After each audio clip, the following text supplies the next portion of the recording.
Channel सागर भक्तिमाला में आपका स्वागत है। जय श्री कृष्ण।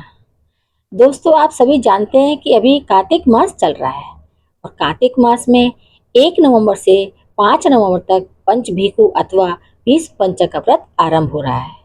कार्तिक मास में सुबह 5 दिन तक पंचभीखु की पूजा की जाती है। इसमें एकादशी व द्वादशी का व्रत करते हैं, त्रयोदशी को भोजन ग्रहण करते हैं, फिर चतुर्दशी व पूर्णिमा का व्रत करके पूर्णिमा के दिन 5 वस्तुएं ब्राह्मणी को दान करते हैं। इस प्रकार 4 साल तक कार्तिक के शुक्ल पक्ष में पंचभीखु करते हैं। सामर्थ्य के अनुसार व्रत करके 5-5 चीजों का दान करें।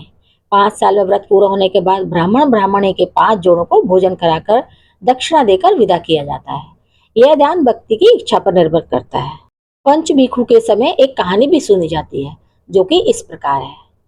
किसी गांव में एक साहूकार था और उसका एक बेटा व बहू भी थे। बहू कार्तिक माह में रोज सवेरे उठकर गंगा स्नान के लिए जाती थी। सुबह जल्दी जाते समय वह किसी भी पराये पुरुष का मुंह नहीं देखती थी। एक राजा का बेटा था, वह भी सुबह सवेरे गंगा स्नान के लिए जाता था। वह हैरान होता था कि मैं इतनी जल्दी उठता हूँ स्नान के लिए, लेकिन कोई है जो मुझसे भी जल्दी उठकर नहा लेता है। कार्तिक माह के 5 दिन बचे थे। एक दिन साहूकार की बहू तो स्नान करके वापस जा रही थी और उस समय राजा का बेटा स्नान के लिए आ रहा था। आवाज सुनकर वह जल्दी जल्दी जाने लगी, लेकिन जल्दबाजी में उसकी मोजड़ी छूट गई। राजा के बेटे ने उसकी मोजड़ी उठा ली और सोचने लगा कि जिस स्त्री की ये मोजड़ी है इतनी सुंदर है, वह स्त्री कितनी सुंदर होगी। उसने पूरे गांव में मुनादी करवा दी कि जिसकी मोजड़ी है वह 5 रात मेरे पास आएगी। साहूकार के बेटे की बहू ने कहलवा दिया कि मैं 5 रात आऊंगी, लेकिन किसी को साग भरने के लिए बैठा देना। राजा के बेटे ने एक तोते को पिंजरे में बंद कर गंगा किनारे पेड़ पर टांग दिया। बहू सुबह के समय आई, पहली पेड़ी पर पैर रखा और बोली, हे कार्तिक के ठाकुर राय दामोदर, 5 पांडु छठे नारायण, भीखम राजा, उस पापी को नींद आ जाए। राजा के बेटे को नींद आ गई। बहू नहा धोकर चलने लगी तो तोते से बोली, सुआ सुआ तेरे गल डालूंगी हीरा, मेरी साख भरियो वीरा।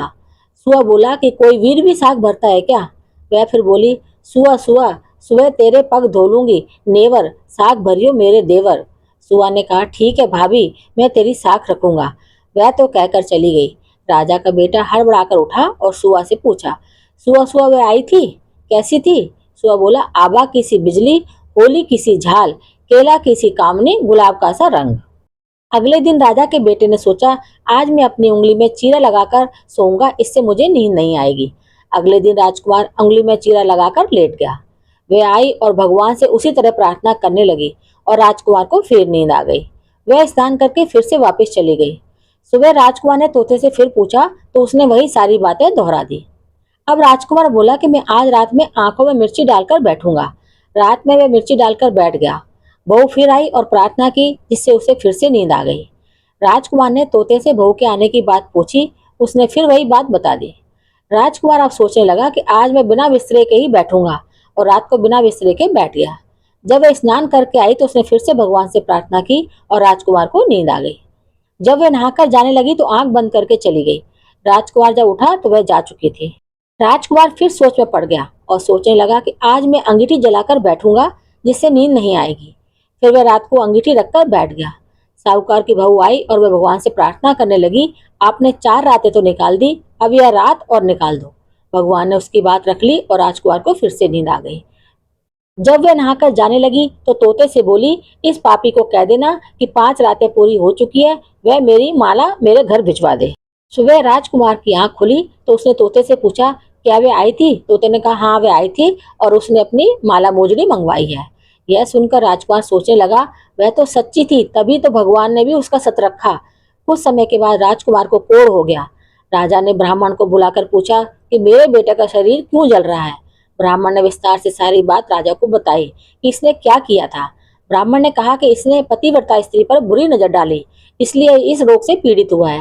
राजा ने इसके ठीक होने का कारण पूछा, उपाय पूछा तो ब्राह्मण ने कहा कि यह उस साहूकार की बहू को धर्म की बहन बनाए और उसके नहाए हुए जल से यह स्नान करे, तब यह ठीक हो सकता है। राजा साहूकार की बहू की माला लेकर साहूकार के घर गया और बोला, यह माला आपकी पुत्र वधू की है, इसे लें और आपकी बहू के नहाए हुए जल से मेरे बेटे को नहला दें। साहूकार बोला कि वह तो किसी पराये पुरुष का मुंह तक नहीं देखती, आप उसे इस नाली पर बैठा दीजिए। जब वह ऊपर नहाएगी तब नीचे इस नाली के पानी से आपका पुत्र नहा लेगा। राजकुमार ने ऐसा ही किया और कुछ समय बाद उसका शरीर चंदन सा हो गया। हे पंच भीखु देवता, जैसे आपने साहूकार की पुत्र वधू का सत रखा, वैसे ही सबका रखना, हमारे रखना, कहने वाले का रखना, सुनने वाले का रखना। पंच भीखु का एक गीत भी है, तो सुनिए। पूनो नहाई पड़वा नहाई, 5 रतन पंच तीरथ, पंच भीखम नहाई। 1 टका में गांठ में सुनियो रघुराई, आधे का लाई आंवला आधे की राई। राई दामोदर सांवला जिसने सृष्टि रचाई। राजा के घर उतरी पुतरी बनाई, राजा लाया ब्याह के रानी बनाई। 4 चक्कर 4 मक्कर 4 दिए की लो, मैं तुझसे पूछूं श्री कृष्ण जी कब निस्तारा होए। जब आएगा कार्तिक का महीना तब निस्तारा होए। तो ये है पंच भीखू की कहानी और उसका गीत। अगर पसंद आया हो तो मेरे चैनल को सब्सक्राइब, शेयर और लाइक जरूर करें। धन्यवाद।